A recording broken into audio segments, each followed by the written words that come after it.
Déjà, d'entrée de jeu, présenter, nous donner la parole à nos différents panélistes pour qu'ils puissent se présenter. Je crois qu'ils sont présents. Alors, ce soir, on va accueillir Monsieur Jean-Désiré Kouassi, et qui est communicant expert et youth leader, ainsi que Monsieur Daniel Boni, expert en intelligence artificielle, qui vont nous orienter plus ou moins sur le sujet qui nous réunit ce soir, qui est la digitalisation des entreprises, comment les jeunes peuvent tirer leur épingle du jeu. Alors, déjà, Monsieur Jean-Désiré Kouassi, nous vous donnons la parole pour vous présenter. Voilà. Merci Boris. Bonsoir à tout le monde. Je sais qu'il est tard à Abidjan. Moi, je m'appelle Jean-Désiré Kouassi. Je suis très content d'être ici. Grand merci à AY Solution et à Youth Education de m'avoir donc sollicité pour prendre part à ce moment d'échange. Donc, comme je l'ai dit, je suis Jean-Désiré Kouassi. Je suis un expert en communication institutionnelle, secteur privé, secteur public, grande entreprise, PME. J'ai plus de 10 ans d'expérience dans le domaine de la communication, que ce soit dans divers secteurs, donc que ce soit la politique, technologie, jeunesse, en tout cas, beaucoup de codes à mon arc. Et à côté de ça aussi, je suis un jeune leader. Donc, j'accompagne les institutions internationales dans leur déploiement que ce soit sur le continent américain, sur le continent européen et aussi le continent africain. Donc, j'accompagne l'Union européenne, j'accompagne aussi d'autres organisations dans les déploiements stratégiques donc sur le continent. Aujourd'hui, comme le thème nous réunit, donc c'est de voir dans quelle mesure la digitalisation participe donc à non seulement positionner les entreprises, mais aussi les individus. Je suis très heureux d'être ici avec mon co-speaker, donc Daniel Boni, à qui je vais faire la passe pour sa présentation. Donc, on aura le coup de l'échange pour mieux se connaître. Ne vous inquiétez pas. Merci. Merci, Monsieur Jean-Désiré Kouassi. Alors, je sens que ça va être très riche ce soir. Alors, on va donner la parole également à notre deuxième speaker. Donc, Monsieur Daniel Boni, on vous laisse vous présenter également. Merci. D'accord. Bonsoir à tous. Merci Boris, merci Jean-Désiré, merci à Youth Education pour l'opportunité et pour l'intérêt. Alors, je suis Daniel Boni, donc actuaire de formation et spécialiste en intelligence artificielle. Donc, j'ai travaillé en tant que actuaire consultant au sein d'un cabinet de conseil en actuariat en Côte d'Ivoire et par la suite en France. Et après, quand je suis revenu, je me suis spécialisé bien sûr au niveau de l'intelligence artificielle. Et là, j'ai cofondé une entreprise, donc Bile AI, qui est spécialisée dans la conception, l'implémentation et la gestion de solutions basées sur l'intelligence artificielle et les nouvelles technologies. Donc, on va concevoir des solutions pour les particuliers, les entreprises. On va faire de la formation aussi au niveau de l'intelligence artificielle. Donc, voilà, et merci. Je pense que la soirée sera belle, comme l'a dit Jean-Désiré. Vous aurez l'occasion, en tout cas, de mieux nous connaître à travers l'échange. Alors, super. Merci beaucoup à nos différents speakers. Et donc, encore, je rappelle pour les personnes qui suivent le webinaire, vous qui avez des questions, pouvez déjà poser vos questions dans le chat. Et quand va arriver le moment des questions-réponses, voilà, on va s'en servir pour faire la passe à nos différents speakers afin qu'ils puissent mieux vous répondre. Merci. Alors, déjà, on va débuter les questionnaires. Et donc, la première question déjà, c'est comment définit-on concrètement la digitalisation dans les entreprises aujourd'hui en Côte d'Ivoire ou soit en Afrique? Voilà. Comment est-ce que la digitalisation se définit aujourd'hui? Comment est-ce qu'on voit la digitalisation aujourd'hui? Ou comment la digitalisation s'implante aujourd'hui dans les systèmes des entreprises et en Afrique en général? Donc, Monsieur Jean-Désiré Kouassi, déjà, la première question pour votre intervention. Merci Boris. Moi, je pense que je vais aborder cette question sur 4 points. Donc, le premier point, ce serait donc on est tous unanimes sur le fait qu'on a, en griffe, bougé ah, du concept des papiers, du concept de tout ce qui était verbal, des instructions verbales et de tout ce qui était papier à des concepts plus numériques. Donc, à l'implémentation, donc l'arrivée d'Internet, l'arrivée de nouveaux systèmes, l'arrivée d'applications mobiles et tout. Donc, la digitalisation des entreprises, c'est un peu cette migration-là, même si elle n'est pas encore totale en Côte d'Ivoire et aussi en Afrique. Par la grâce de Dieu, j'ai visité toutes les régions d'Afrique, donc le nord, le sud, l'est, l'ouest et le centre. Et je peux vous rassurer qu'il y a encore des pays qui sont en pleine transition, en pleine mutation, donc de l'approche papier à l'approche numérique. Même en Côte d'Ivoire aujourd'hui encore, beaucoup de personnes préfèrent aller à la mairie pour faire un extrait d'acte de naissance au lieu de rester chez eux à la maison avec une application pour faire une demande d'extrait d'acte de naissance, ce qui n'est pas le cas dans beaucoup de pays aujourd'hui. Donc, je pense qu'on est en train de faire un remplacement assez stratégique des concepts papier vers des concepts numériques. L'autre élément aussi qu'il faut comprendre, comme je l'ai dit, le changement se fait de façon pragmatique. Le continent africain est un continent qui aime le bouche à oreille, qui aime aussi donc les exemples. C'est-à-dire que je vois quelqu'un qui fait, si ça marche, ben, je vais suivre. On a remarqué cela beaucoup avec le mobile money, le secteur du mobile money en Côte d'Ivoire, l'arrivée du pingouin Wave. Au début, c'était assez sceptique de faire des paiements en scannant un code QR. Mais quand les gens ont vu leur ami à côté, leur tante, leur oncle, leur maman, leur papa, commencer à faire des paiements en ligne, commencer à faire des dépôts, et en fait, c'est devenu un concept aujourd'hui, on dit, bon, fais-moi un Wave. On dit même plus, fais-moi un dépôt d'argent ou bien fais-moi un transfert d'argent. Par des courriers électroniques, on dit, fais-moi un Wave ou bien fais-moi un Orange Money. Donc, on peut dire que le secteur qui a connu un véritable boom en Côte d'Ivoire, principalement, je pense que c'est le secteur de mobile money, parce que même l'administration ivoirienne aujourd'hui continue donc de faire son petit bout de chemin pour passer vraiment à la digitalisation. Donc pour moi, c'est le mobile money qui a vraiment changé le narratif, que ça soit même en Côte d'Ivoire, mais aussi dans d'autres pays d'Afrique. On prend le Nigeria aujourd'hui, c'est un pays qui est beaucoup avancé en termes de paiement électronique. On prend le Ghana, c'est pareil. On va prendre la Tunisie, on va prendre le Maroc. Beaucoup de pays préfèrent ça, de pouvoir payer en ligne. Le dernier élément que je vais rajouter à cette digitalisation des entreprises en Afrique, et principalement en Côte d'Ivoire, je pense que ce qui a chamboulé même le monde entier, c'est pas seulement l'Afrique et la Côte d'Ivoire, c'est l'arrivée de la pandémie de 2020. Quand Covid a frappé, on n'avait plus le choix. On n'avait plus le choix. Si vous prenez par exemple le concept des tap and pay en Europe, je suis sûr que Daniel connaît ça, où tu tapes, tu n'as pas besoin de contact. Ça a connu un véritable boom avec Covid. Aux États-Unis, il y avait ça. Quand j'étais ici en 2019, il y avait ça. Je réside actuellement ici aux États-Unis, à New York. Il y avait ça. Mais c'était pas commun. Les gens préfèrent plus, en fait, payer avec du cash. Mais quand Covid est venu, où tu pouvais plus aller à la banque retirer vraiment de l'argent, on pouvait plus faire de queue, on pouvait plus vraiment sortir, ben, il fallait payer tout en ligne.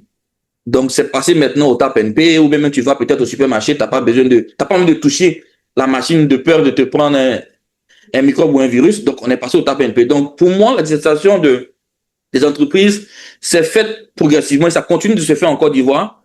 Ça reste quand même un long chemin parce que peu importe ce qu'on apporte comme aujourd'hui une nouvelle technologie avec l'IA dont on a un expert aujourd'hui sur le plateau, vous êtes d'accord avec moi que les gens aujourd'hui, ce sont plus des experts en prompt que des créateurs, des inventeurs ou des gens même qui se familiarisent. Ils préfèrent plus les prendre. Par exemple, aujourd'hui, il y a le challenge sur Facebook où tout le monde s'habille pour venir aux USA, mais ils sont encore à Abidjan. Donc, vous voyez que c'est vrai qu'on parle de digitalisation, mais je pense qu'on est encore au concept embryonnaire de cette étape-là. On est vraiment dans l'étape où à tout moment le fœtus peut tomber.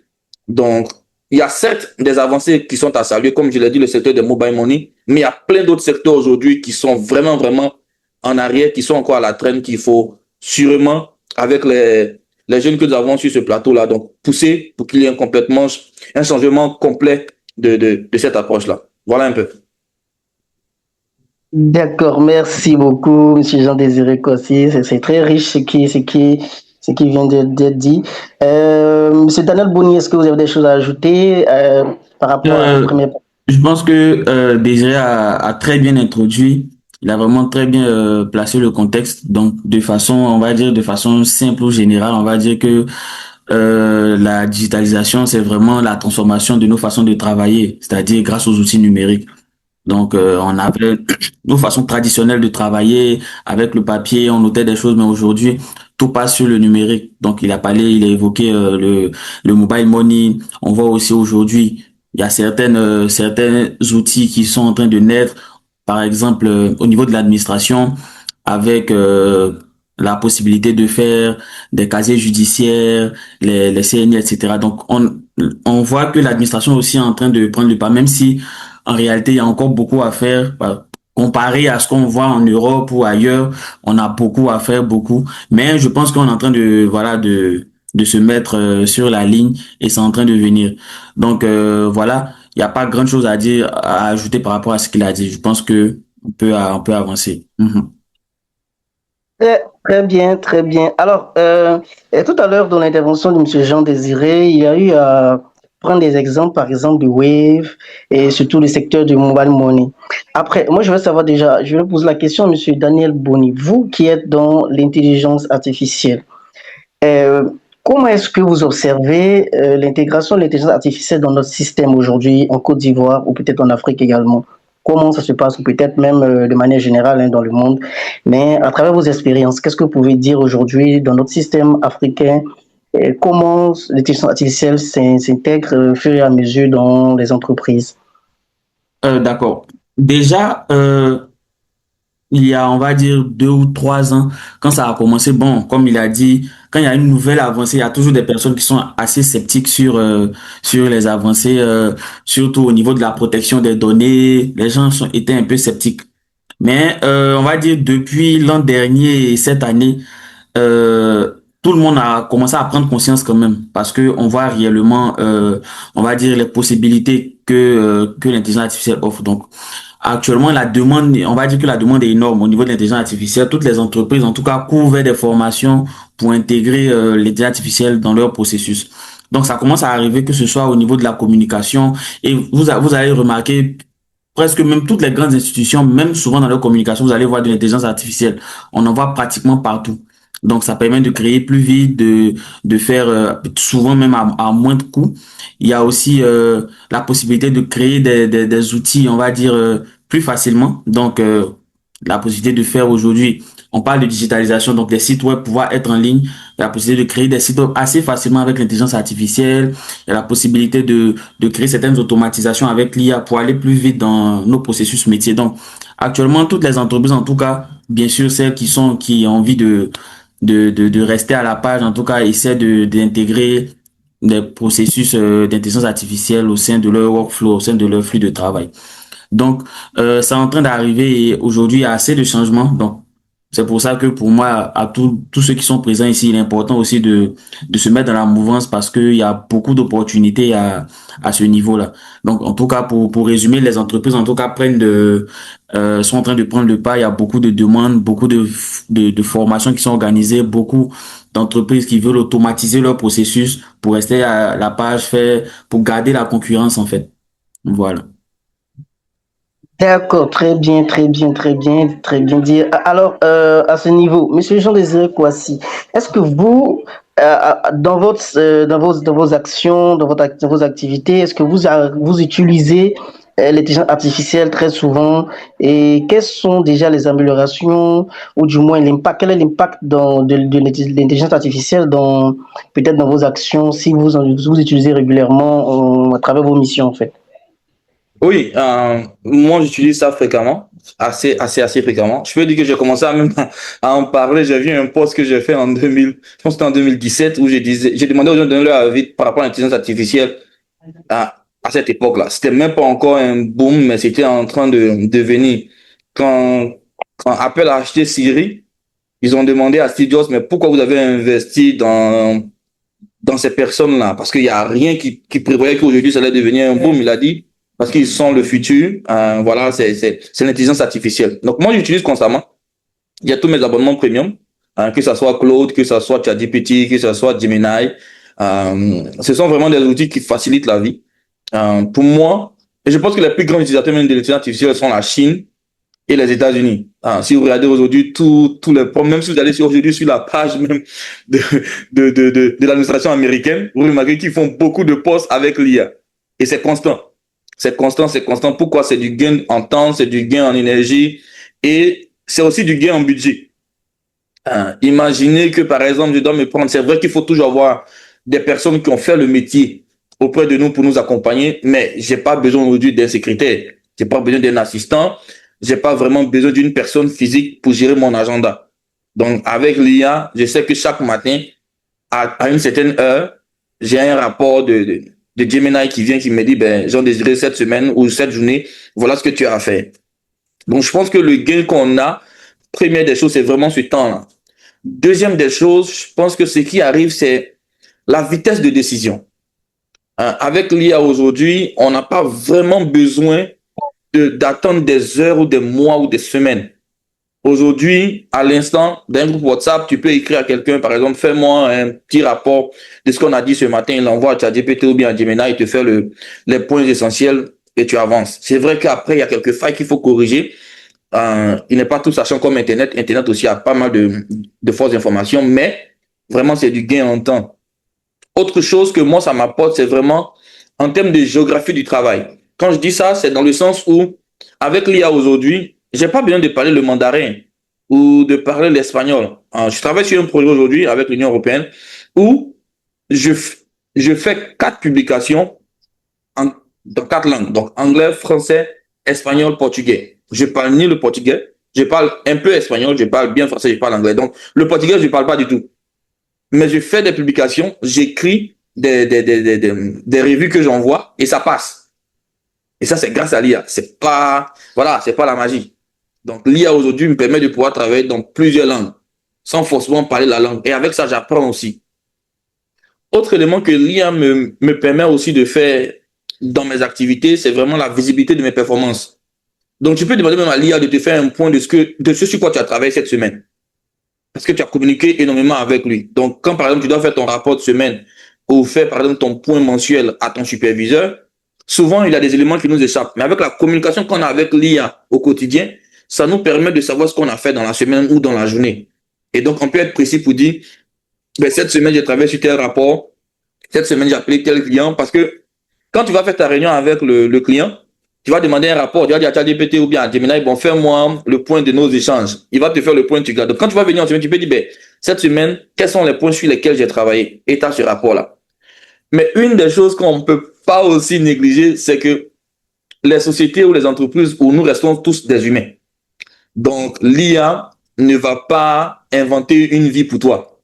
Elle va juste travailler sur ce qui existe déjà et l'amplifier. Donc, comme on le voit sur Facebook, si tu as le mauvais prompt, tu as la mauvaise image.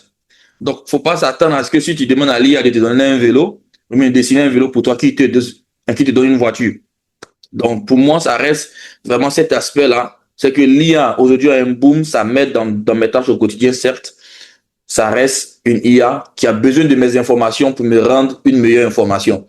Donc, l'erreur ne viendrait pas peut-être de l'IA. Ça peut rester un débat éternel, mais ça viendra aussi des mauvaises données que je vais lui donner et qui va me rendre comme il le peut, en fait. Il va juste amplifier ce que je lui donne. Et c'est ce qu'il fait, en fait. Voilà un peu. Très bien, très riche tout ça. Merci beaucoup pour vos interventions. Alors, notre organisation, hein, on est en partenariat avec certaines entreprises et on avait recommandé un profil de comptable dans une entreprise partenaire et ce qui était ressorti, c'est que là-bas, ils n'utilisaient pas Sahari, et tout, mais ils utilisaient l'intelligence artificielle pour faire leur comptabilité. Et donc, ça a été vraiment une expérience extraordinaire pour ce bénéficiaire qui travaille dans cette entreprise-là. Et donc, ça nous a fait vraiment plaisir d'entendre ça. Alors, certaines personnes disent qu'il y a des métiers qui vont disparaître à cause de la digitalisation. Donc, moi, je veux savoir, selon vous, est-ce que la digitalisation aujourd'hui peut être une menace ou une opportunité pour l'emploi des jeunes à long terme? Voilà, donc on va passer la parole à Monsieur Daniel Boni. Qu'est-ce que vous en pensez? Est-ce qu'aujourd'hui, selon vous, la digitalisation est une menace ou peut constituer une opportunité pour l'emploi des jeunes à long terme? D'accord. Je pense que c'est une véritable opportunité, hein, c'est une véritable opportunité. Ça ne peut être qu'une menace si en fait les personnes ou bien voilà refusent d'apprendre et de s'adapter. Sinon, c'est véritablement une opportunité. Parce que aujourd'hui, maîtriser, c'est-à-dire ces outils-là, ça, il y a énormément d'opportunités. Donc, quelqu'un qui va refuser de s'adapter, bien sûr, c'est cette personne-là qui aura des soucis, en fait, pour rester à la page, comme je le disais tout à l'heure. Donc, c'est pas, il y a vraiment pas de menace. Donc, s'il y a une menace à un certain niveau, c'est pour ceux qui vont refuser de rester. Donc, c'est un peu comme au départ, quand il y avait l'arrivée, si on veut, d'Internet ou bien même de l'ordinateur.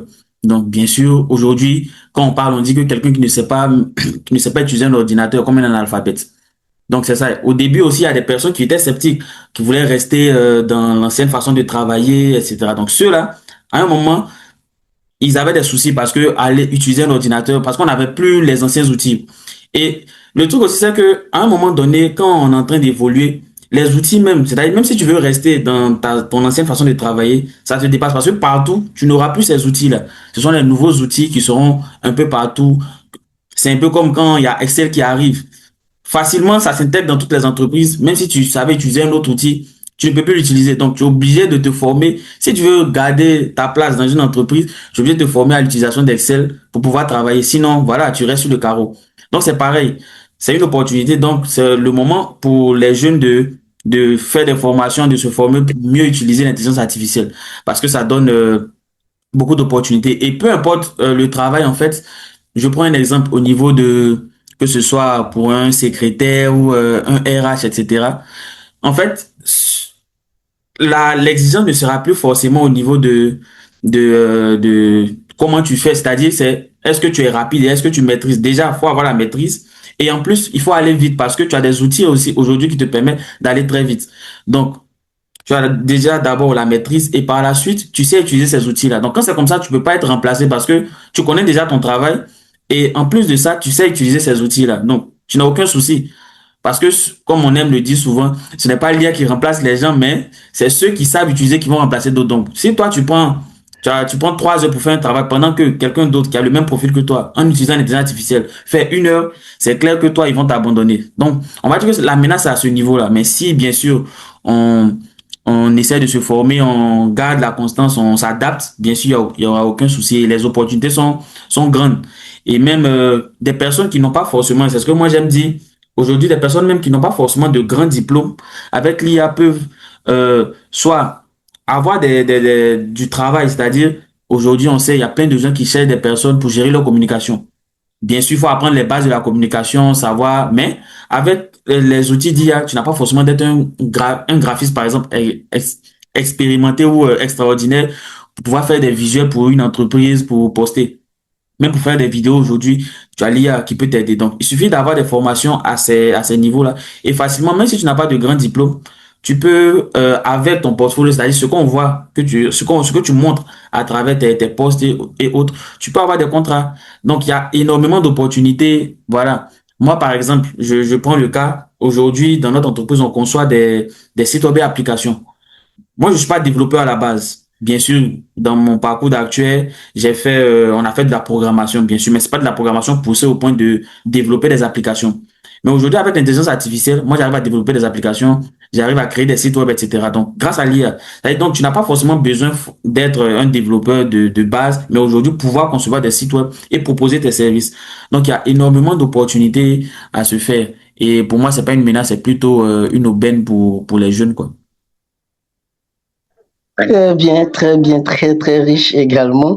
Alors, on va passer aussi la parole à Monsieur Jean-Désiré Kouassi. Qu'est-ce que vous dites de cette question? Pour vous, est-ce que la digitalisation aujourd'hui est une menace ou serait une opportunité pour les jeunes à long terme? Moi, je pense que je vais juste mettre en une phrase que Daniel a dit, c'est que aujourd'hui, la situation représente une menace pour ceux qui attendent les emplois d'hier. Donc, dactylos, secrétaire, RH, qui a beaucoup de dossiers, voilà, en fait, les gens qui aiment imprimer les papiers, là, en fait, ça, c'est les métiers d'hier. Donc, c'est pour eux que c'est une menace, parce qu'ils veulent pas quitter leur siège, en fait. Ouais. Et pour moi, ça représente une opportunité pour ceux qui repèrent les besoins nouveaux qui sont créés par la digitalisation. Donc, ça serait une menace pour toi parce que tu refuses de te bouger. Tu refuses de te lancer. Et il n'y a pas d'âge, et il n'y a pas, en fait, il n'y a pas de honte. on peut apprendre à tout moment. Quand Internet est venu, par exemple, faire direct sur Facebook ou bien faire le live, désolé, mais dans le secteur, si on prend le côté religion, c'était mal perçu. On disait, mais comment une église peut se retrouver sur Facebook? C'est une plateforme des démons. Comment une église peut se retrouver sur YouTube? Mais aujourd'hui, il y a des églises qui ont plus de followers même que des pages officielles. C'est que tu vas sur une page d'église, ils ont 1 million, 2 millions, ils font des millions de vues. Et ils sont payés à la fin du mois ou à la fin de l'année par YouTube. Donc aujourd'hui, c'est une grosse source de richesse. C'est-à-dire que tu as une église qui fait un direct. Aux États-Unis, ici, par exemple, on a des églises ici qui ne vivent que de communautés en ligne. Ça, c'est juste pour aborder le côté religion. Sinon, si on veut aller d'autres business, il y a plein qui ne sortent pas de chez eux. Qui ne sortent pas de chez eux. Aujourd'hui, on peut voir sur Internet ceux qui, par exemple, qui font des ventes avec chariot. Je vais prendre mon menti Godwin. Voilà, c'est depuis celui qui fait ce qu'il fait. On a des gens même aujourd'hui qui ne vendent que des prompts, mais qui payent leur loyer, qui payent leurs factures, qui vivent, qui voyagent, qui font le tour du monde. Donc, c'est pour dire que ceux qui voient ça en une menace, c'est qu'ils ont refusé d'apprendre. Moi, à la base, j'ai fait une licence en anglais. Donc, j'ai rien d'un communicant. J'ai rien de digital en moi, à la base. Même depuis ma première année à l'université, je me suis dit, ben, il y a un avenir qui est là. Je fais ma licence en anglais 7, mais à côté, j'apprends, je me forme. Et aujourd'hui, mon anglais me sert juste pour me promener et pour signer mes contrats. Mais ce n'est pas ça qui me paye. Parce que je ne suis pas interprète professionnel, parce que l'IA est là aujourd'hui. Hein. Moi, souvent, je vais à l'immigration pour interpréter pour des personnes qui veulent obtenir les papiers aux États-Unis ou bien qui ont peut-être des associés à l'immigration. Mais pendant que tu es en train d'interpréter, l'officier qui est devant toi, il active une IA. Donc, le client parle en français, moi je rends en anglais pour l'officier qui est américain, mais il a une IA qui concorde mes propos. Qui dit, mais est-ce que ce que le gars André dit là, c'est vrai ou faux? Donc, quand c'est pas ça, ça bip. Ouais. Donc, c'est pour vous dire que d'ici 2, 3 ans, on n'aura plus besoin d'interprètes même dans certaines salles. On aura juste besoin d'interprètes si on ne veut pas que l'information soit captée par des espions. Donc, comme l'a dit Daniel, c'est vraiment pour ceux qui ont peur, qui vont voir ça en une menace. Mais ceux qui retrouvent en cela une opportunité vont se bouger. Il a dit lui-même n'est pas développeur, mais aujourd'hui, il arrive à faire du cash en créant des plateformes grâce à l'IA. Donc, pour moi, quand on parle de menace, ben, ça reste vraiment un discours de ceux qui ne veulent pas avancer, quoi. Après, les menaces, ça peut être les données. Je suis d'accord. Si on parle en termes de données, en termes de qui est derrière la plateforme, oui, ça reste un vrai débat. Mais en termes de productivité, en termes de gains qu'on obtient, c'est énorme. C'est vraiment énorme. Voilà. Très bien, très bien, très bien. Alors, la question suivante est, quels sont aujourd'hui les métiers dans le digital qui aujourd'hui ont évolué véritablement? Ou est-ce qu'il y a des métiers dans le digital qui ont disparu aujourd'hui, peut-être avec l'arrivée de l'intelligence artificielle, ou est-ce qu'il y a des métiers qui ont vraiment évolué en général également, hein, ça peut être dans le secteur digital, comme par le secteur digital, je pense peut-être il y a certaines personnes qui disent très souvent que la comptabilité va disparaître à un moment, bon, à cause de l'intelligence artificielle. Est-ce que déjà il y a des métiers qui ont déjà disparu à cause de l'arrivée, on va dire de l'avancée énorme de digitalisation, ou est-ce que il y a des métiers qui évoluent, il y a des métiers qui ont vraiment évolué grâce à la digitalisation? Donc, Monsieur Daniel Boni. D'accord. Disparaître, on va pas parler peut-être de disparaître complètement, mais il y a des métiers qui sont vraiment touchés. Tout à l'heure, on parlait des secrétaires classiques, par exemple, ou bien de ceux qui saisissent uniquement des données. Bon, c'est clair qu'aujourd'hui, vraiment, si tu ne fais que ça, c'est compliqué. Pour faire un rapport facilement, tu peux donner même des notes en vrac à l'IA, tu fais un rapport qui est bien formaté, bien fait. Tu n'as pas de souci. La mise en forme, tout ça, il te fait ça très bien. Tu as Claude qui te fait ça très bien. Donc, en tout cas, pour des trucs vraiment basiques, c'est compliqué pour eux. Donc, au niveau de l'évolution, je vais dire que pratiquement tous les domaines ont évolué, hein. Vraiment tous les domaines. Tu es RH aujourd'hui, bien sûr, tu dois maîtriser ton métier. Mais là, dernièrement, par exemple, on concevait un assistant personnalisé pour une direction des ressources humaines. C'est un assistant qui comprend la façon de travailler, qui a en gros les données de l'entreprise, qui maîtrise en fait la façon de travailler.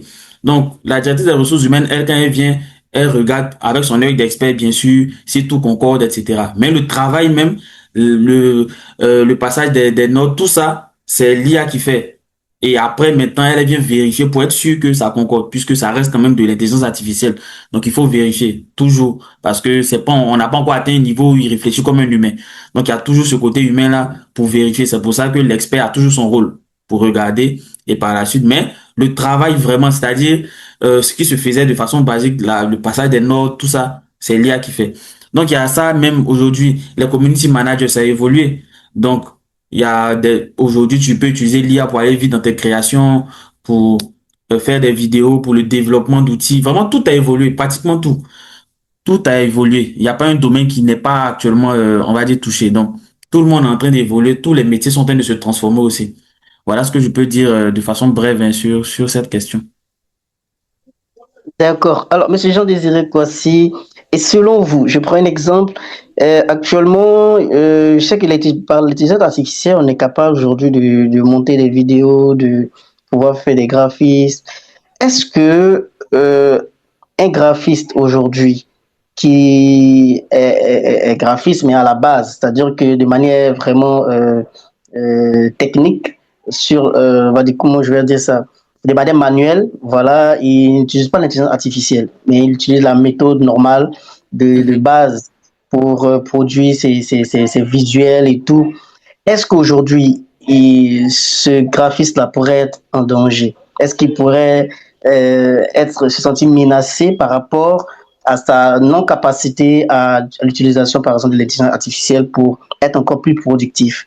Est-ce qu'il peut se sentir menacé pour un poste ou est-ce que euh, ça pourrait quand même, on va dire, ça pourrait être une alternative. Donc, on pourrait aujourd'hui prendre ce graphiste-là en entreprise, même s'il ne maîtrise pas l'intelligence artificielle, mais après, peut-être, voilà, ce sera à lui de s'adapter.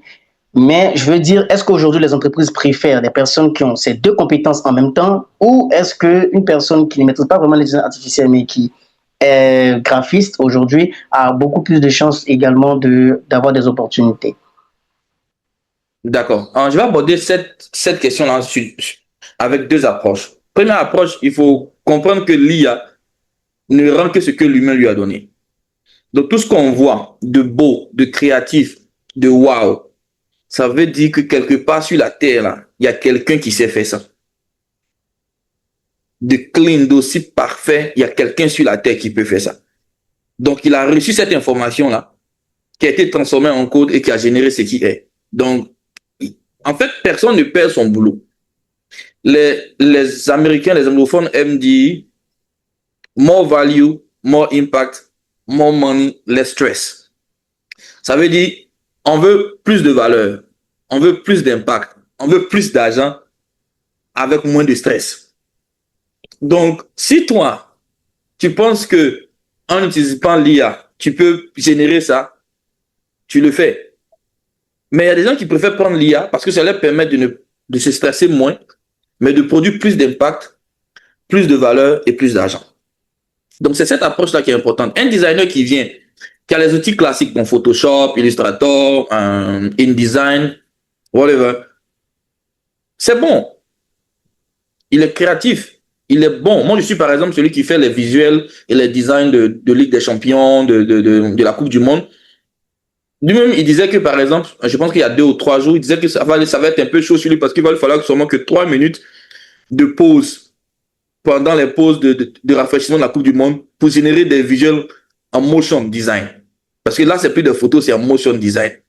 Donc, si c'est avec l'IA, par exemple, si avec un outil IA qui était à côté, ça l'aurait boosté pour rendre le rendu qu'il recherche. Mais il a oublié de le faire aujourd'hui parce qu'il n'a pas encore trouvé cet outil-là. Et Adobe, la plateforme qui est mère de tout ce qui est Photoshop et Illustrator, elle développe beaucoup d'aspects IA dans ses onglets, dans ses settings, dans ses paramètres pour faciliter les tâches aux designers. Parce que souvent, tu as envie de créer un univers, peut-être, je prends peut-être un univers de plage. au lieu d'aller chercher une photo que tu vas payer, que tu vas suivre, que tu vas venir modifier tout et tout, avec l'intégration de l'IA dans Adobe déjà, tu peux déjà apporter des modifs qui vont s'adapter directement à tes recherches. Donc pour moi, le designer classique ne va pas changer. C'est un peu comme le peintre. C'est un peu comme l'artiste qu'on croise dans la rue qui joue de la musique, voilà, qui est pop, qui est clean, un arrangeur normal. Mais aujourd'hui, si on va sur Suno, on a des meilleurs beats. On a des meilleures musiques. Il y a plein de musiques aujourd'hui que les gens dansent sur TikTok là. Bon, par exemple, pile là. C'est IA. Ou bien Papa Outé, tout ça là. Ça, c'est l'IA. C'est vrai qu'il y a l'artiste qui a fait sa chanson qui marche, mais les gens ont repris la musique, ont donné ça à l'IA. Et aujourd'hui, les gens préfèrent même plus danser sur la musique de l'IA que sur celle de l'artiste. Parce que ça touche des aspects qu'on recherche. Donc pour moi, aujourd'hui, l'IA, c'est pas vraiment une menace pour le designer qui cherche à avancer dans sa carrière. C'est de comprendre que ce qu'il demande à l'IA de faire là, c'est un être humain qui l'a produit. Et c'est une version très avancée, très parfaite. Donc ça doit être pour lui une source d'inspiration et le pousser même à l'intégrer, pas à le combattre, pour qu'il puisse vraiment avancer dans sa carrière, quoi. D'accord. Super, super, super. Alors, ce qu'on retient là, c'est qu'en réalité, la digitalisation aujourd'hui est beaucoup plus une opportunité qu'une menace pour les jeunes. Et je crois qu'aujourd'hui, en tant que jeune, il faudrait chercher à avoir des compétences dans la digitalisation afin de booster vraiment nos compétences en entreprise, quel que soit le secteur d'activité. Merci beaucoup. Alors, pour la prochaine question, la suivante. Quelles sont les opportunités concrètes que la digitalisation offre aux jeunes aujourd'hui? Donc, un jeune aujourd'hui qui est dans un secteur mais qui vraiment ne s'est pas vraiment intéressé par la digitalisation, mais qui aujourd'hui aimerait avoir une formation dans le secteur dans le domaine de la digital, dans le domaine digital par exemple, est-ce que il y a des opportunités réelles? Donc je crois que oui, quelque part, ça a déjà été dit. Et quelles sont peut-être les opportunités concrètes qu'offre la digitalisation aujourd'hui aux jeunes? Monsieur Daniel Boni, la question est à vous. D'accord. Pour moi, je pense qu'on en a déjà, on avait déjà commencé à en parler. Il y a énormément d'opportunités. Et moi, je vais partir sur le fait que déjà, avec peu de moyens, aujourd'hui, grâce au digital, tu peux faire beaucoup. Tout à l'heure, Jean-Désiré disait que, il arrive à faire des posts qui vont toucher, par exemple, le milieu portugais. Il n'est pas portugais, il comprend pas portugais, mais grâce à ces outils-là, à la digitalisation, il peut toucher des personnes voilà, dans le milieu portugais. Aujourd'hui, par exemple, tu peux faire une vidéo et il y a des outils qui permettent de traduire ça directement en plusieurs langues. Donc, en anglais directement, ça y est, c'est toi qui parles, mais tu parles automatiquement en anglais. Après, en espagnol, en allemand, peu importe la langue. Donc, aujourd'hui, il y a énormément d'opportunités. Donc, par exemple, tout à l'heure, on parlait, et je peux évoquer, par exemple, le volet du community management. Je disais, avec peu de moyens aujourd'hui, il suffit juste de, de ne pas être timide, de vouloir apprendre. Tu te dis, OK, moi, je vais commencer à créer des visuels que je vais partager pour montrer ce que je sais faire. Donc, bien sûr, si tu as des diplômes, tu peux postuler à des emplois. Mais si, par exemple, c'est compliqué de trouver des emplois, tu ne t'assois pas là. Il y a le digital, OK. Tu essaies de voir quels sont les besoins aujourd'hui des entreprises, quels sont les besoins des gens. Aujourd'hui, on sait que pratiquement toutes les entreprises se retrouvent en ligne. Parce que pour l'aspect traditionnel où on partait, on recherchait les entreprises en sortant, c'est plus le cas. Aujourd'hui, tu vas acheter quelque chose, tu vas aller sur Facebook ou taper sur Google pour voir s'il n'y a pas une entreprise qui fait ça, voir un peu les avis sur l'entreprise. Donc, tout le monde est en ligne, tout le monde a ses clients en ligne. Donc, tu te dis, OK, beaucoup de gens ont besoin de faire des visuels. Moi, j'apprends à faire des visuels vraiment intéressants avec l'intelligence artificielle. Tu n'as pas besoin d'être un expert en graphisme pour faire ça, non. Tu as, bien sûr, si tu veux évoluer, tu veux toucher, par exemple, il a parlé de celui qui gère les visuels pour la Coupe du Monde. Bon, bien sûr, ça, il faut vraiment maîtriser. Ça, c'est vraiment d'un autre niveau. Mais toi, tu te dis, bon, il y a des petites entreprises, tout le monde n'a pas le budget de la FIFA. Donc, il y a des petites entreprises qui ont des petits moyens aussi, qui cherchent des personnes qui peuvent produire des choses intéressantes aussi à des prix qui sont convenables. Donc, toi, tu te dis, OK, tu commences à apprendre à créer des visuels, tu fais de très beaux visuels. Aujourd'hui, si tu regardes sur Facebook dans l'environnement ivoirien, je peux dire que 90% des visuels qui sont faits avec l'IA. Quand tu regardes toutes les pages sont tout, pratiquement tout, parce que ça permet d'aller vite. Moi, il y a de cela quelques temps, on partait encore sur Canva pour faire des visuels basiques. Mais aujourd'hui, ChatGPT te fait ça en 2 minutes, 1 minute, et pratiquement la même chose. Donc, tu peux te dire, OK, moi, j'apprends à faire des posts, à faire des visuels. Voilà. Tu peux dire, moi, j'apprends à créer des vidéos. Aujourd'hui, tu peux faire de très belles vidéos. Dernièrement, on a vu par exemple, je sais pas pour ceux qui ont suivi le Sénégal, ils ont fait une vidéo lors de l'annonce de leur voilà de ceux qui ont été retenus pour la Coupe du Monde. Ça a été fait entièrement avec l'IA. Mais quand tu regardes le rendu, c'est intéressant. Donc aujourd'hui, tu te dis ok, moi je vais montrer ce que je sais faire dans la création de vidéos sur mes réseaux. Tu montres, tu fais de très belles vidéos, tu montres ce que tu sais faire. Forcément, tu auras des gens qui vont dire ah, est-ce que tu peux venir faire ce type de vidéo là pour mon entreprise, etc. C'est comme ça. Je prends, moi, mon exemple. J'ai commencé par parler de ce que je sais faire sur les réseaux.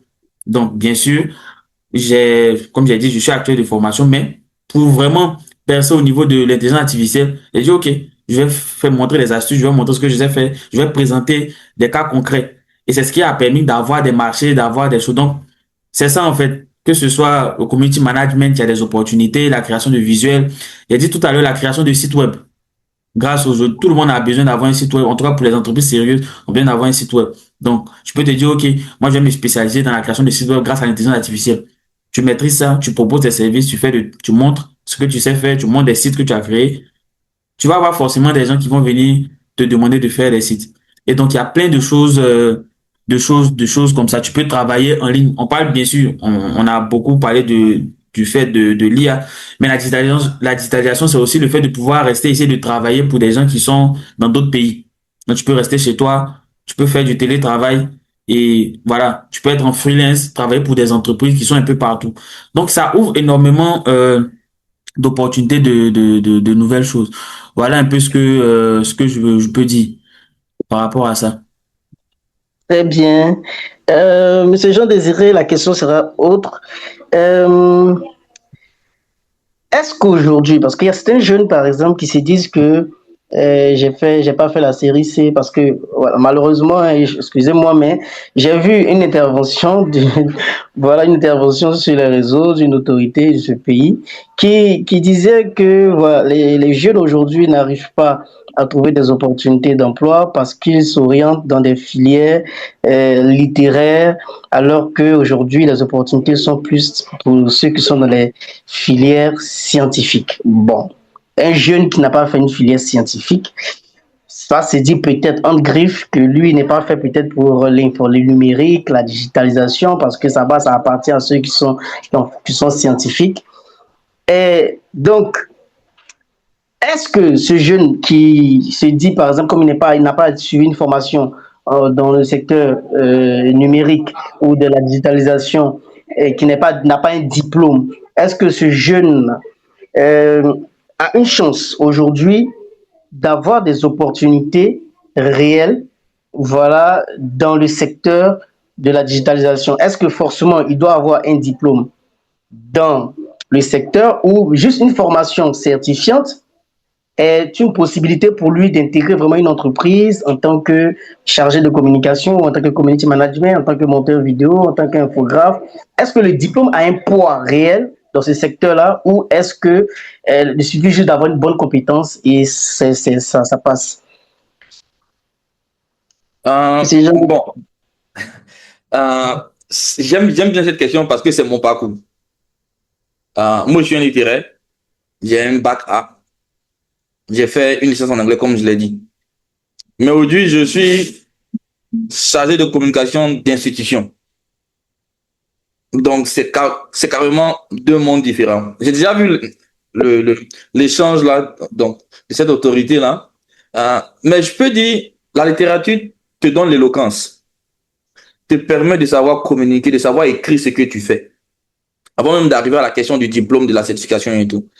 Donc, pour quelqu'un qui n'a pas fait un système peut-être mathématique, scientifique, voilà, et qui veut aujourd'hui se lancer dans le digital, il n'y a pas de raison, il n'y a pas de limite en fait à se faire. Les diplômes, ils ouvrent la porte, mais ne garantissent pas le poste. Les certifications, oui. C'est pour ça que vous pouvez voir aujourd'hui, là, il y a beaucoup de gens qui ont des masters. des doctorats, tout ce que vous voulez.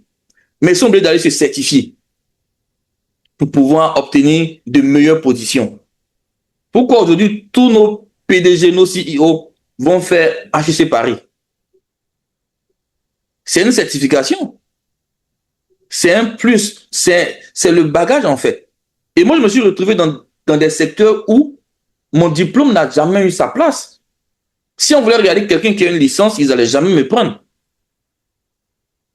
Ils n'allaient jamais me prendre. Jamais du tout. Mon tout premier boulot que je l'ai eu en 2018, en fait, j'étais en fait quelqu'un qui avait un master. Moi, je venais de faire ma licence, j'étais allé au Nigeria pour faire une certification en leadership africain. Pour le Yali, je suis rentré. Mais c'est moi qu'ils ont choisi parce que j'avais les connaissances pratiques et techniques pour ce poste-là. J'avais même pas encore de certification internationale. Donc, j'ai fait 4 ans à faire de l'engagement communautaire dans ce domaine-là. Et c'est sur la base de mon engagement communautaire que j'ai été recruté. J'avais aucune expérience professionnelle dans le passé quand je postulais pour ce poste-là en 2018. Tout ce que ça avait fait, c'est que j'ai fait des activités au campus. C'est tout.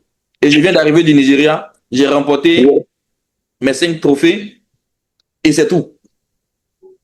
Ouais. Donc, pour moi, aujourd'hui, la question du diplôme est majeure parce que j'ai raté aussi des opportunités à cause de mon niveau licence. Donc, c'est un problème sérieux. Il ne faut pas laisser vos diplômes dans les placards où on dit « Oh non, je vais aller affronter la vie ». Il y a des chemins qu'il ne faut pas forcément expérimenter. Toutefois, les compétences sont là.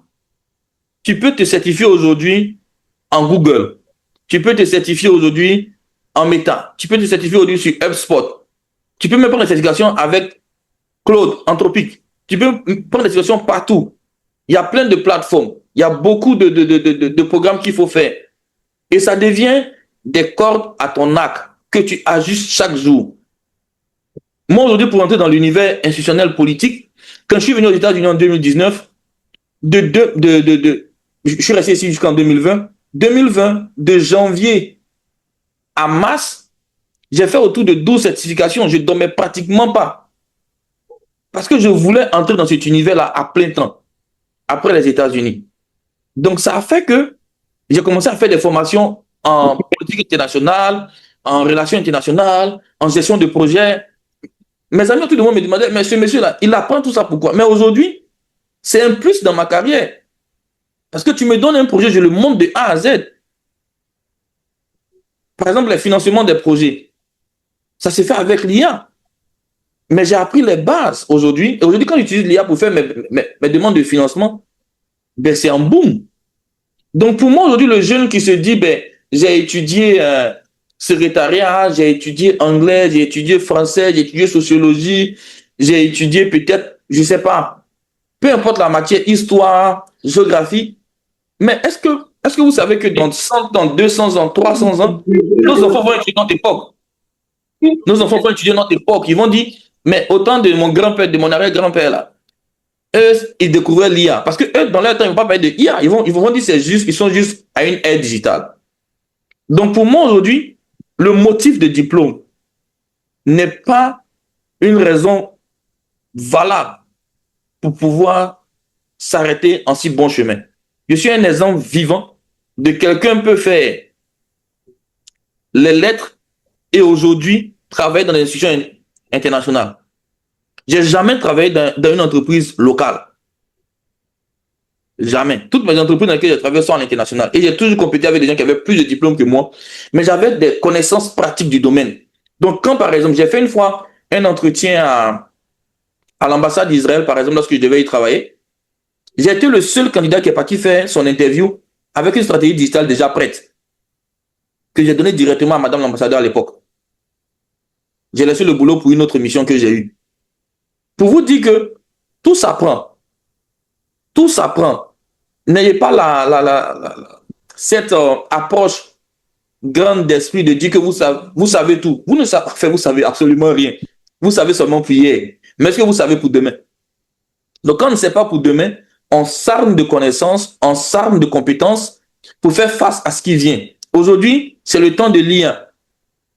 Mais est-ce qu'on sait ce qui nous attend dans 2, 3, 4, 5, 10 ans? Pour ceux qui ont déjà pris l'avion et qui sont allés, par exemple, au Qatar, à l'aéroport de Doha, il n'y a pratiquement pas de personnes à la sécurité pour vous checker. Tout l'aéroport est sous haute sécurité. Vous ne verrez pas des gens comme ça venir, comme par exemple à l'aéroport Félix Houbrien, lève les mains. On ne te parle pas. Tu traverses juste une entrée. En traversant, si tu as quelque chose sur toi, ça va détecter. Ils n'ont pas besoin de ça. Il y a des aéroports où, par exemple, tu demandes de renverser l'eau qui est dans ton bidon ou qui est dans ton sac avant de traverser. Mais à Doha, ça ne se fait pas. Dans d'autres aéroports, ça ne se fait pas. Donc, le monde est en train d'évoluer. Aujourd'hui, les gens préfèrent mettre beaucoup d'argent. Si vous allez, par exemple, sur la page de Elon Musk, ça, c'est avec ça que je vais clore mon propos. Si vous allez sur la page, par exemple, d'Elon Musk sur X, donc en Twitter, il est toujours en train de chercher à recruter des génies. Et il dit, s'en fout ton diplôme. Est-ce que tu peux faire le taf? Notre ère est une ère aujourd'hui qui est l'ère la plus challengeante, dans la mesure où tu peux faire un PhD d'Harvard, mais c'est tonton Conan qui a sa plantation au village qui va te recruter. Ou quelqu'un peut venir d'un quartier lambda, de nulle part, et boum. Bon, qu'est-ce qu'on va dire de H.O. Speed? H.O. Speed, là, il a quel diplôme? Vous pensez qu'il a un PhD? Mais il fait des lives. Et ce sont ces lives qui le payent. Il est venu en Côte d'Ivoire, c'était carrément toute la Côte d'Ivoire qui voulait sortir dans la vidéo de H.O. Speed. Quelqu'un qui fait juste des lives et qui présente ce qu'il fait pendant ses lives. Mais aujourd'hui, toutes les stars le veulent et sa chanson qu'il a fait sortir, là, je pense que c'est cette semaine ou la semaine dernière, figure sur l'album officiel de la Coupe du Monde. Une chanson qui a été conçue un peu avec de l'IA. Donc c'est pour vous dire qu'aujourd'hui, il n'y a pas de limite si on a des compétences et qu'on ose et qu'on se bouge. Tous les métiers que vous voyez les gens mettent en ligne là, vous pensez que forcément ils ont un master dedans? Non. Mais ce sont des certifications, ce sont des compétences qu'ils ont, qui aujourd'hui les font travailler. C'est avant qu'on va dire, bon, son CV, Master 1990, Master 2 1992. Aujourd'hui, là, quand tu prends le CV de quelqu'un, là, les gens même mettent leur diplôme à la fin. Ce qu'ils mettent en haut, là, c'est leur nom, leur numéro, leur email, leurs compétences d'abord. Après, maintenant, ils vont mettre leurs expériences. Pour que tu saches que ce que tu recherches, là, il a déjà ça. Maintenant, après, si tu veux fouiller ses diplômes, tu vas aller fouiller. Parce que les diplômes, ça aide, je vous assure. Dans les appels d'offres, dans certains milieux où vous devez rentrer, il vous faut certains diplômes. Il faut certains diplômes. Mais il y a d'autres milieux où vous pouvez faire un maximum d'argent sans vraiment avoir le diplôme. Mais si vous avez les compétences, comme l'a dit Daniel, vous allez avoir l'argent. Par exemple, aujourd'hui, le webinaire qu'on fait là, à la fin, c'est pour nous, toutes les questions que Boris Santé nous pose, c'est pour nous demander comment les gens peuvent avoir l'argent. C'est pour vous, en fait, voilà comment on fait pour avoir l'argent. Pour parler en ivoirien terre à terre. Ce sont les compétences en fait. Voilà un peu. Moi, je veux juste rajouter, compléter ce qu'il a dit. Moi, par exemple, moi, j'ai fait un bac C. Donc, c'est un peu le contraire de Jean Désiré. J'ai fait un bac C et généralement, on a tendance aussi c'est-à-dire qu'on parle d'opportunités, comme le ministre aussi a eu à le dire. En tout cas, il y a beaucoup d'opportunités au niveau scientifique. Ça, il faut pas se le cacher. Les data analystes, les data scientists, les ingénieurs IA, il y a énormément d'opportunités. Mais dans le même temps, une fois j'étais sur un panel aussi, on évoquait comme ça, mais on oublie aussi, même dans le volet littéraire, bien sûr, il faut que aussi les personnes sachent s'orienter. On est dans la période de l'IA, donc tu viens d'avoir le bac ou bien tu es en train de faire des certificats. Essaie de voir aussi quelle formation, mais quel certificat tu peux faire qui est orienté IA, mais bien sûr au niveau littéraire. Et je citais par exemple le volet tout ce qui est droit, donc droit du numérique, droit parce qu'aujourd'hui on se pose énormément de questions. Comment gérer la donnée? Par exemple, quand tu génères des choses, les droits d'auteur, il y a énormément de questions à ce volet. Donc bien sûr, il y aura de la demande pour analyser ce volet. Donc les personnes des séries littéraires, bien sûr, il faut peut-être ne pas se camper sur des métiers, on va dire, d'avant, mais s'orienter sur des trucs comme ça. On se dit que il y a le droit du numérique, il y a des questions qui sont posées sur le volet juridique au niveau de l'intelligence artificielle. Donc, pourquoi ne pas m'orienter sur ça pour avoir des opportunités? Ça peut être intéressant. Voilà.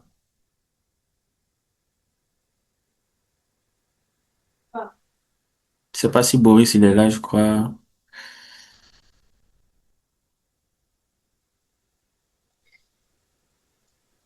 D'accord. Merci beaucoup pour cette intervention. Elle était très riche encore.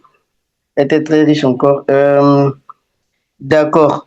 On va passer directement aux questions et réponses. Je vais lire les questions et donner le temps à nos différents speakers d'intervenir. Euh,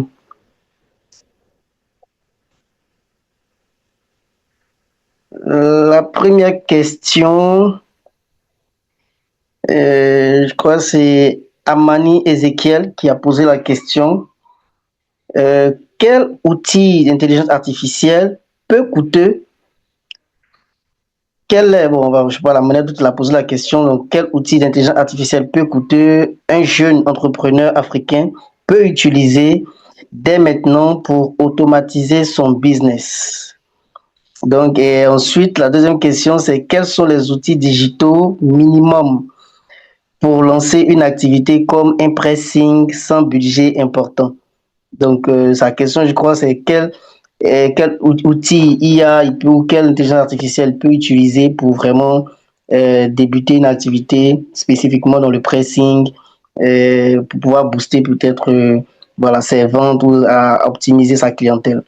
Donc, on va donner la parole à Monsieur Daniel Boni pour peut-être voilà, redonner une réponse à cette question. Merci. Mhm.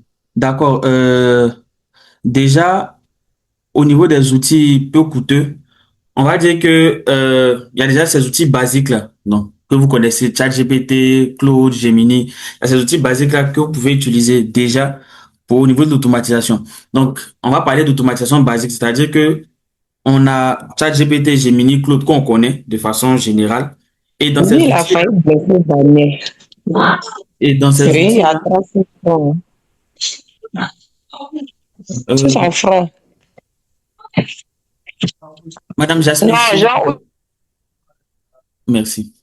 Voilà, donc au niveau des outils, comme je disais, il y a ces outils-là. Et au sein de ces outils-là, pour ceux qui ont eu, voilà, qui ont cherché un peu, qui ont fait des formations, vous allez voir que on peut créer des assistants personnalisés. Donc, au niveau de ChatGPT, ça sera un GPT personnalisé. Au niveau de Claude, il y a la possibilité de créer des compétences dans Claude. Voilà, Gemini aussi, a ce qu'on appelle les gemmes. Donc, dans ces outils, on peut créer des assistants personnalisés pour automatiser les tâches. Donc, s'il y a des tâches qu'on fait tous les jours, vous pouvez créer des petits assistants dans ces outils-là qui collent à vos besoins, qui sont capables de travailler, c'est-à-dire de faire tout ce que vous faites de façon quotidienne, mais plus rapidement. Parce que vous avez déjà mis une bonne fois pour toutes les instructions. Au lieu de venir à chaque fois mettre ces mêmes instructions-là chaque jour, vous les paramétrez une fois et à chaque fois, quand vous avez un besoin, vous demandez, il fait automatiquement le travail. Donc, pour les outils peu coûteux, c'est ça. C'est-à-dire, de façon basique, il y a ces outils-là. ChatGPT, je crois qu'en France CFA, c'est autour de 12 000 francs par mois. Ça peut être coûteux pour certains, mais quand même, ça, c'est abordable pour tout ce que ça permet de faire. Génération d'images pour votre business, génération de posts, vraiment, création, il y a beaucoup de choses et vous pouvez l'utiliser à 2 ou à 3. Donc, pour moi, ça peut aller. Et il y a l'automatisation maintenant avancée où là, c'est vraiment créer des automatisations vraiment poussées. Là, on a des plateformes de no-code. Vous pourrez vous renseigner sur N8N, par exemple, Make, pour créer des automatisations un peu plus poussées. Donc, voilà un peu, on va dire, les outils, on va dire que je pourrais donner par rapport à ça. Maintenant, quels sont les outils digitaux minimums pour lancer une activité comme un pressing sans budget important? C'est toujours la même chose, sans budget important. Déjà, tu crées ta page Facebook, tu crées tes comptes TikTok, etc. Ça coûte pas, ça ne coûte pas pour créer ces trucs-là. Maintenant, si tu as pris seulement un abonnement sur ChatGPT, voilà, qui te permet de faire tes posts, de faire des affiches, voilà. Maintenant, tu peux par la suite aussi créer un site web pour rendre ton activité un peu plus intéressante. Il y a des outils aujourd'hui pour créer des sites web, des outils d'IA. Je donne par exemple Lovable. Donc, Lovable, même Cloud Codes, etc., qui permettent de créer des sites web assez rapidement. Donc, facilement. Et Lovable, par exemple, tu peux créer un site web même, on va dire, avec les crédits gratuits qu'on te donne. Donc, facilement, tu peux créer. Après, pour l'hébergement, c'est autre chose. Mais tu peux créer, tu peux mettre en ligne, tu peux partager le lien dans tes posts. On pourra consulter ton site web. Donc, pour moi, le minimum, c'est voilà, avoir tes pages Facebook, TikTok, LinkedIn, et puis avoir ton site web, et puis c'est bon. Tu peux commencer par créer du contenu. Voilà. c'est pas la troisième question, comment utiliser l'IA pour gérer une communauté de 600 membres sans y passer toute sa journée? C'est pareil, hein, c'est toujours les mêmes outils. Et tu peux automatiser, voilà. Aujourd'hui, tu peux créer des tâches dans ces outils-là et chaque matin, on te produit un post ou bien tu peux préciser même les heures des posts et on te les envoie. Donc, tu peux automatiser ça, c'est-à-dire dès le début de la semaine, tu peux faire même un calendrier éditorial pour toute la semaine et ça se fait automatiquement. Tu peux programmer, etc. Donc, tu programmes comme ça, tu fais un certain nombre de postes et tu n'as pas besoin toute la journée d'être là. Tu as automatisé, même quand tu dors, les postes se font. Mais tu as déjà fait ça une fois et tu peux te concentrer sur autre chose. Donc, voilà un peu ce que moi je peux dire par rapport à ces questions. En tout cas, ces trois premières questions. D'accord, c'est super. C'est super. Est-ce que M. Jean Désiré Kouassi a quelque chose à ajouter à ce niveau? Moi, en fait, c'est le thème peu coûteux qui me gêne un peu parce que on est dans le secteur des affaires. Donc, je pense qu'en fonction de là où tu veux partir, tu t'armes de tes moyens pour pouvoir le faire. Moi, je donne toujours mon exemple parce que c'est ce qui m'a permis, en fait, de pouvoir éviter ces approches-là. Moi, j'ai eu mon tout premier ordinateur que j'ai acheté moi-même avec mon propre argent. Je pense que je l'ai eu en 2001. C'était avec la bourse qu'on a eu en 2014, moi et mon frère. On s'est partagé l'ordinateur tous les deux et un jour, c'est tombé en panne, donc on l'a perdu. Mais l'autre ordinateur que j'ai acheté après, par la suite, moi-même encore, c'était en 2020. Je l'ai acheté le 2 ou le 3 février 2020. Donc, mais avant ça, toutes les opportunités que j'ai eues, ça avait un coût. Ça avait un coût. J'étais prêt à payer le prix, en fait. Pour moi, l'idée derrière, ces plateformes-là aussi, on sait tous que les plateformes d'essai, les plateformes gratuites ne donnent jamais leur maximum. Donc, si vous souhaitez avoir le maximum de la plateforme, vous pouvez vous donner une période pour apprendre, une période pour faire les essais avec ce qui est disponible, mais avoir une vision qui se projette, qui dit, ben, dans 2, 3, 6 ou 6 mois, je vais prendre la version premium pour bien travailler. Parce que quand c'est une approche, quand c'est un document approximatif, on le sent naturellement. Mais quand c'est un outil complet aussi, on le sent naturellement. Donc, en termes d'IA, pour moi, première des choses, c'est de vraiment se documenter. Ça, c'est le premier coup. Et c'est gratuit avec Internet. Deuxième des choses, avec l'IA, mais vous pouvez lui demander quels sont les outils dont vous avez besoin pour pouvoir donc mettre en place votre système ou votre business. C'est vrai qu'il faut demander, mais pour moi, aujourd'hui, l'IA accompagne beaucoup dans l'automatisation, en fait, de ce qu'on fait. Moi et ma femme, souvent, quand on va au supermarché, il nous arrive de vouloir acheter quelque chose. Au lieu de demander à Google, là, on prend le téléphone, on prend une photo, et puis on envoie à ChatGPT ou bien à Cloud ou bien à Gemini, whatever. On dit, bon, si parmi ces produits-là, qu'est-ce qui est bon pour nous? Voilà le budget qu'on a. Voilà ce qu'on recherche comme impact. Et puis, nous donne les détails. Allez sur cette étagère-là, ou cet étage-là, prenez le produit à gauche qui ressemble à ça, c'est ça qui est bon, ça résout ça, ça résout ça, ça résout ça. La deuxième option, c'est ça, c'est ça, c'est ça. Donc, l'IA même est déjà autonome. Donc, vous pouvez vous sacrifier, ne pas avoir tous les abonnements que, par exemple, moi et Daniel en a, parce que moi, j'ai Claude, j'ai Gemini, j'ai ChatGPT, ils sont tous cherchés à partir sur Perplexity. Parce que chacun a son rôle. Donc, pour l'instant, comme vous n'avez pas peut-être sûrement le budget, concentrez-vous, cherchez 12 000. Si vous avez 50 000 par mois, et vous voulez multiplier 50 000 là, vous pouvez sacrifier 12 000. 12 000, ça veut dire que peut-être vous n'allez plus manger, peut-être que vous allez manger spaghetti chez Diallo pendant les 30 jours. Pour éviter, c'est vrai que les 30 jours, ça sera, après vous aurez peut-être une constipation, mais vous pouvez appeler maman au village qui va vous envoyer quelques racines pour vous mettre bien. Mais pour moi, c'est ça en fait. L'outil que vous avez dans votre tête doit vous pousser à aller plus vers ça en fait. Voilà. Donc, comme l'a dit Daniel, voici les plateformes qu'il a citées. Mais derrière, c'est important en fait de pouvoir avoir cette approche-là. Voilà. Alors, très bien, très bien. Je crois que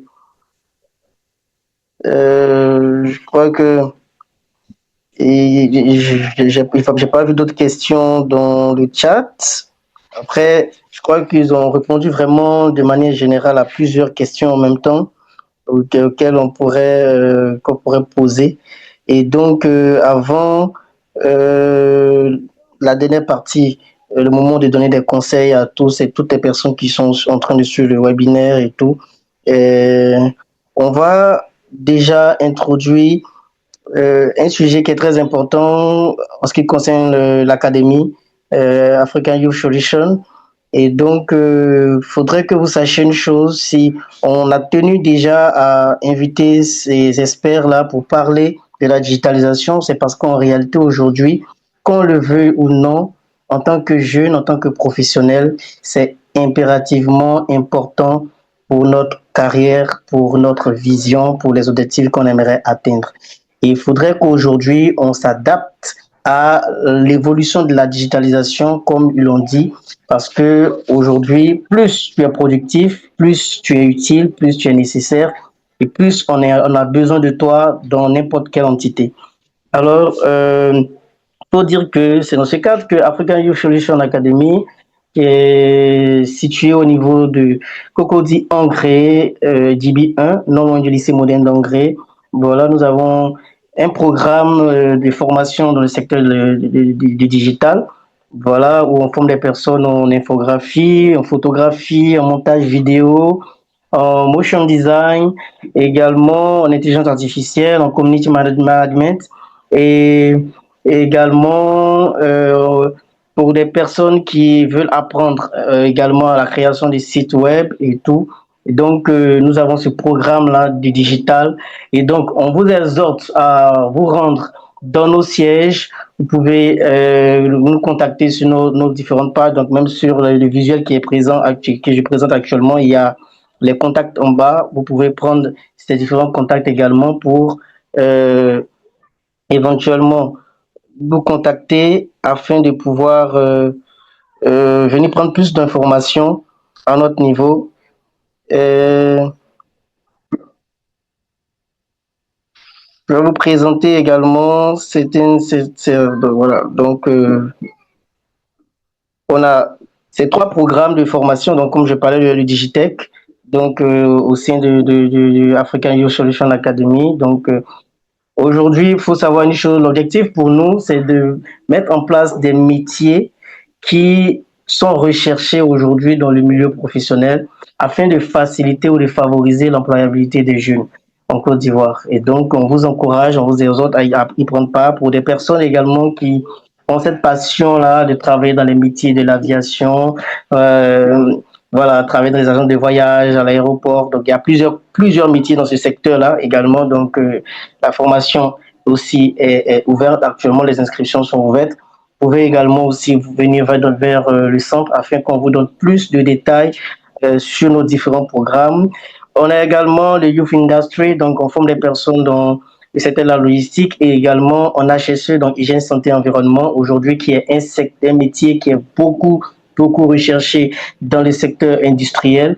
Et donc, on vous encourage également à inviter vos amis et vous-même également vous rendre à African Youth Solution, donc à Y Solution, pour avoir des informations, pour renforcer vraiment vos capacités. Alors, les certifications sont agréées FDFP, mais les formations sont très pertinentes parce qu'on est très rigoureux aussi dans la formation, parce qu'on veille à ce que les personnes qui viennent se former soient très bien formées, soient prêts, quasi prêts vraiment pour l'emploi, parce qu'on a également en sein un département insertion qui a pour rôle de trouver des opportunités pour ces jeunes que nous encadrons, mais en même temps, fait en sorte que les entreprises aient de bons profils. Et c'est ça aussi le problème aujourd'hui de l'employabilité des jeunes. C'est pas seulement qu'il n'y a pas d'opportunités d'emploi. Très souvent, c'est parce que les jeunes manquent de compétences. La digitalisation aujourd'hui est vraiment importante.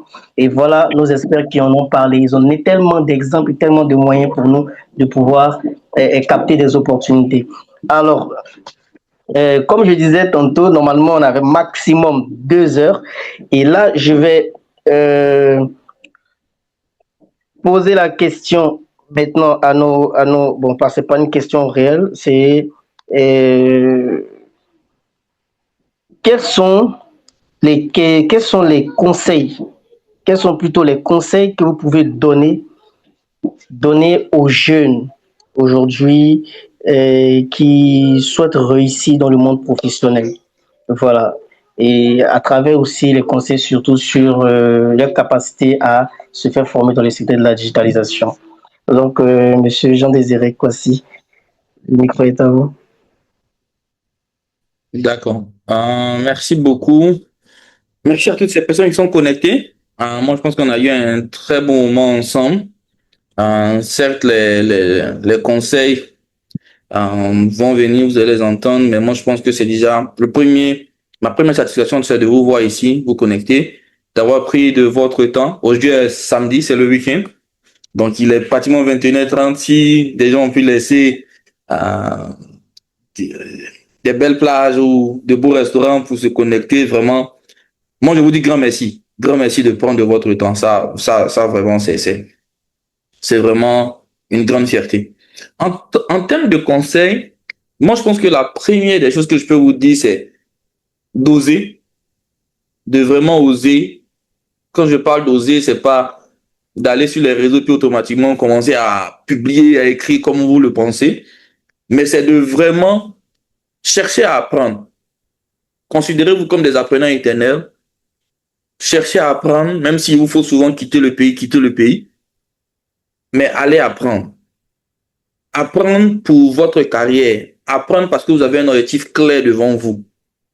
Votre parcours ne va pas toujours ressembler à une belle pente, un beau plateau devant vous. Il y aura des hauts et des bas, mais à cause de ce que vous recherchez, vous serez confiant sur le chemin. Travaillez aussi sur des cas pratiques. Moi, lors de ma formation ici aux États-Unis en 2019-2020, j'ai travaillé sur la marque Coca-Cola. Donc, j'ai eu accès à des informations pendant mes stratégies marketing, des informations qui dataient de 1970, 1980, 1990, 2000, jusqu'en 2019. Des rapports d'activité, combien ils investissent en publicité, combien ils investissent dans chaque pays, comment ils adaptent leur réalité, comment ils s'adaptent en Inde, comment ils s'adaptent en Chine, comment ils s'adaptent aux États-Unis. En fait, j'ai appris tout ça et ça m'a ouvert beaucoup l'esprit sur comment je me positionne pour pouvoir être un employé ou une personne ressource, peu importe le continent. Donc aujourd'hui, je sais qu'avec l'IA, on peut travailler depuis chez soi. L'IA aussi nous aide aussi à pouvoir comprendre le contexte dans lequel on va se lancer. Donc au-delà de pouvoir rendre des travaux, rendre des documents, rendre des créations, c'est aussi pour pouvoir apprendre, se cultiver et rester une véritable source. Parce que regardez, hein, le monde évolue tellement vite qu'aujourd'hui, là, si vous ne vous mettez pas à jour pratiquement chaque jour, un jeune qui va naître demain, qui va créer son application, là, va vous embaucher demain. Et vous avez dit, mais lui, il a commencé hier, mais pourquoi c'est lui, on le met à ma place? Non. Les frustrations viennent du fait qu'on n'a pas l'information. J'aime bien ce verset biblique qui dit que mon peuple périt par manque de connaissances. Et pour moi, ça s'applique à tout. Plus vous savez, moins on abuse de vous, moins on profite de vous. Donc, cherchez toujours la connaissance. Un autre conseil, c'est de maîtriser un outil en profondeur que de maîtriser plusieurs à la surface. Parce que ne devenez pas une génération de prompts. C'est aussi une génération qui peut concevoir. Et ça, c'est le problème aujourd'hui de l'Afrique. Moi, je sais qu'aujourd'hui, je ne peux pas être développeur. Mais je me bats sur d'autres fronts où, par exemple, j'aide des organisations à trouver des financements pour leurs projets. À pouvoir s'étendre, à pouvoir se retrouver sur d'autres marchés. Donc, vous qui êtes ici, qui êtes des curieux de l'IA, après cet échange-là, allez aussi penser et créer des concepts. On a tous regardé, peut-être, vous n'avez pas peut-être eu la chance de regarder le documentaire de Yapi Didier, mais j'ai regardé ce documentaire-là et j'ai eu très mal au cœur. L'Ivoirien qui est décédé, Yapi Didier qui est décédé, je pense que c'était en 2013 ou 2014, qui avait inventé tout ce qui était code, tout ce qui était protection des données. On l'a laissé partir avec ce savoir-là. L'Afrique ne peut plus se permettre cette mission-là, qui est de faire en sorte que ces talents locaux deviennent des stars en Occident. Vous avez vu David, l'Ivoirien, Camerounais, Français, quand il a gagné, le tennisman, là, Kwame David, quand il a gagné, il était présenté comme l'Ivoirien français. Les gens me disaient le Français d'origine ivoirienne. Dès qu'il a perdu, on dit l'Ivoirien Camerounais naturalisé français. Donc, C'est pour vous dire que le langage change en fonction de ce que vous apportez à ce monde-là. Et pour rester une personne de valeur, une personne ressource, il est important pour vous de continuer à vous documenter. Troisième chose ou quatrième chose, c'est de créer en fait, pour moi, une présence digitale. Ne devenez pas... Mettez les cœurs. Si vous voulez faire mettez les cœurs, mettez les cœurs. Ça, c'est votre image. Mais cette image-là, est-ce que dans 20 ans, vous pouvez la défendre? Est-ce que dans 30 ans, vous pouvez la défendre? Est-ce que vos enfants pourront un jour passer dans la rue et vous va dire ah, voici le papa de mettez les cœurs qui va là-bas. Vous voyez? Donc, vos décisions d'aujourd'hui auront sûrement des conséquences ou des conséquences positives ou négatives sur vos enfants, vos arrière-petits-enfants.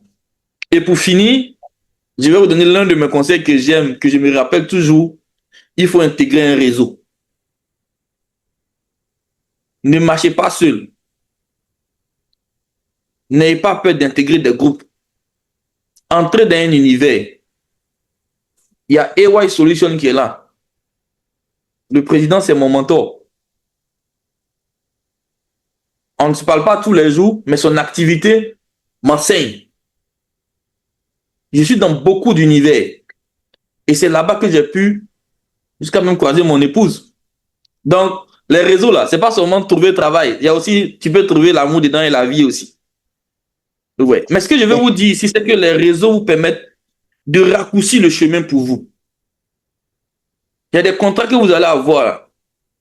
C'est pas que vous avez postulé, on vous a donné.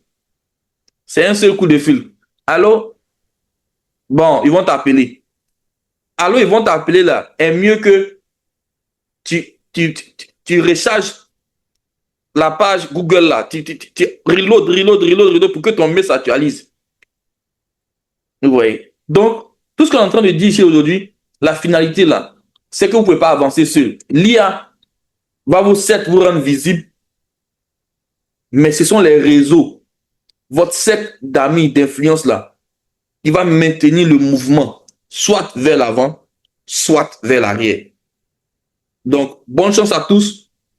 Bonne chance à tous. Il y a la place pour tout le monde pour réussir dans cet univers-là. Tout le monde peut être riche overnight. Tout le monde peut devenir quelqu'un overnight. Donc, croyez en vous, bossez dur. Votre passé est passé. Concentrez-vous sur l'instant présent. Vivez-le au maximum. Et puis, moi, je vous dis à un de ces jours, dans un aéroport ou sur un yacht, on ne sait jamais. Forcément, on va se croiser quelque part. Ça, c'est sûr. Merci beaucoup.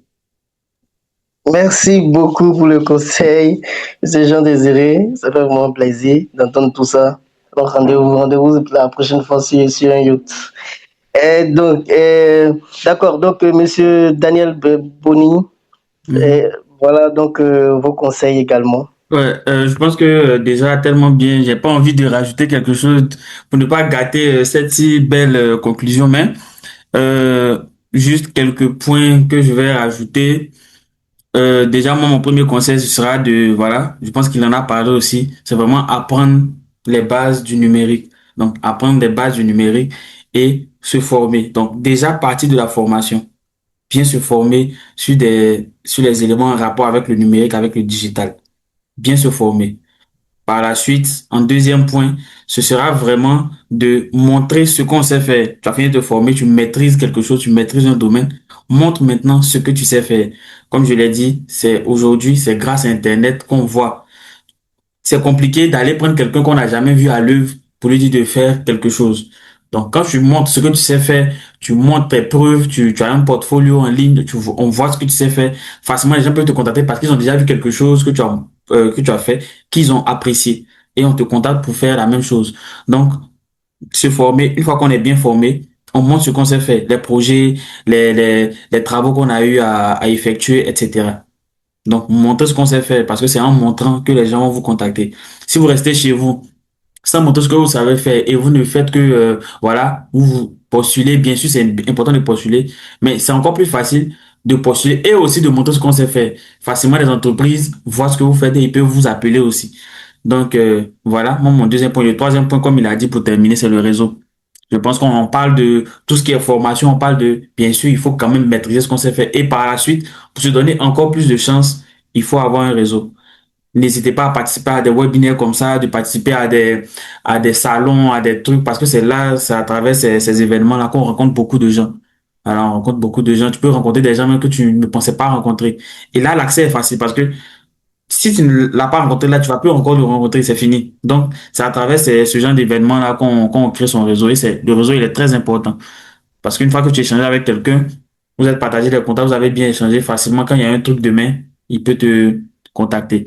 Donc voilà, ce sur quoi moi je vais finir. Et c'est comme Désiré l'a dit, n'ayez pas peur d'oser, oser, montrer ce que vous avez fait. Voilà, c'est pour moi ça les éléments les plus importants. Donc merci à tous, merci pour votre présence et on va se dire à bientôt, quoi. Voilà. Vraiment, merci, merci encore, Monsieur Daniel Boni. Et donc, nous, ça nous fait vraiment plaisir d'avoir partagé, ou du moins, ce petit moment-là avec vous et d'avoir profité quand même de vos capacités, de vos compétences, de vos expériences. Voilà.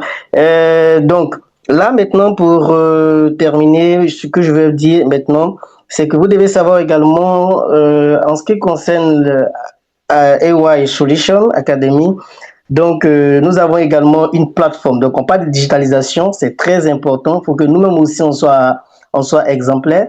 Donc, on a une plateforme digitale, donc une plateforme de formation en ligne.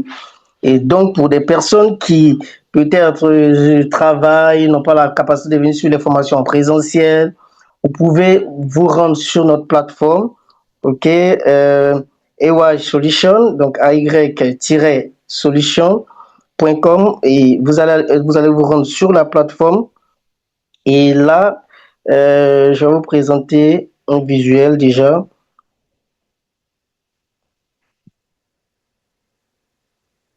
Ok, donc comme vous voyez, une fois sur la plateforme, il y a une partie e-campus, donc AY e-campus.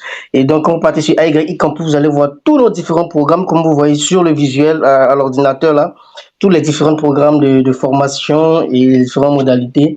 Et ainsi, vous pourriez faire vos choix de formation, vous pouvez suivre des formations là en ligne. Et quand vous êtes inscrit et directement vous rentrez dans une base de données, il y a également un suivi qui est fait de votre progression jusqu'à ce que vous passez les quiz. Et ensuite, il y a un examen, une évaluation finale avant l'obtention de votre certificat à la fin.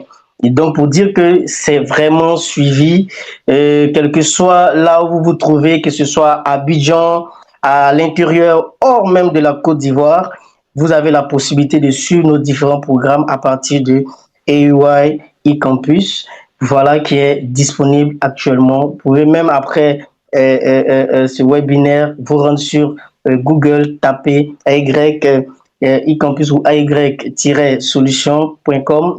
La plateforme va sortir et à partir de là, vous partez sur la partie dans l'onglet eCampus pour voir les différents programmes et les différentes modalités. Et comme je dis, nos différents programmes sont très, très pratiques. Il y a vraiment un suivi. L'objectif pour nous, c'est vrai, il y a l'argent, mais c'est pas l'argent l'objectif. L'objectif, c'est de former des personnes vraiment compétentes pour nous, en fait, faciliter l'employabilité des personnes, mais aussi faciliter le recrutement des entreprises. Faire en sorte que les entreprises n'aillent pas forcément chercher ailleurs ce qu'ils peuvent avoir aujourd'hui sur le territoire ivoirien ou dans le pays dans lequel vous êtes. Et donc, nous vous encourageons à visiter notre plateforme AY en ligne afin de pouvoir bénéficier également de nos différents programmes. Vraiment, merci, merci, merci pour vos différentes interventions à vous les speakers. C'était vraiment pas évident. On a négocié parce que, voilà, vous voyez, hein, monsieur Jean Désiré qui est à New York. Dieu merci, monsieur Boni actuellement est en Côte d'Ivoire. On a pu la voir. Mais c'était pas vraiment évident. Je crois qu'il avait aussi d'autres interventions. Et comme j'ai dit, c'était complexe un peu par rapport à leur programme, raison pour laquelle, au lieu que le webinaire ait lieu hier, vendredi, on a pu faire ça aujourd'hui, samedi. Et donc, il y aura d'autres webinaires avec d'autres experts. Donc, restez connectés. Abonnez-vous à nos différentes pages Facebook, Instagram, LinkedIn, YouTube, TikTok, parce que vous allez avoir plein, plein d'informations. On a également un média dénommé Youth Media. Vous pouvez aussi aller sur Youth Media parce que là-bas également, on a des informations de bourses réelles voilà, que vous pouvez saisir pour ceux qui aimeraient avoir des bourses d'études dans certains pays. Voilà, ce sont vraiment des informations chaudes que vous pouvez avoir pour ceux qui veulent passer des concours de la fonction publique. Également, c'est pareil. Pour ceux qui veulent des opportunités d'emploi également, sur ce média, il y a également des opportunités. Donc vraiment, nous également aujourd'hui, on utilise le digital pour faire valoir la connaissance, l'éducation et faire passer les bonnes informations afin de permettre aux jeunes d'être plus dynamiques dans le développement de leur carrière. Alors, comment merci encore à nos chers speakers, à nos chers intervenants pour de nous avoir accordé ce petit moment pour partager leur expérience avec nous. Je vous remercie à toutes ces personnes qui ont pris part à la formation. Vous et les autres à toujours être connectés à nos différentes informations. Je crois que ça, au fil du temps, ensemble, on pourra construire notre carrière. Merci, merci, merci à tous. Bonne soirée encore à tous. Que Dieu vous garde, que Dieu vous bénisse, que Dieu bénisse encore nos différents speakers, que Dieu bénisse encore votre carrière, afin que nous, on puisse aussi toujours apprendre de vous et suivre votre trace. Merci encore et je crois que le webinaire va prendre fin maintenant. Bonne soirée à tous, que Dieu vous garde et puis à la prochaine.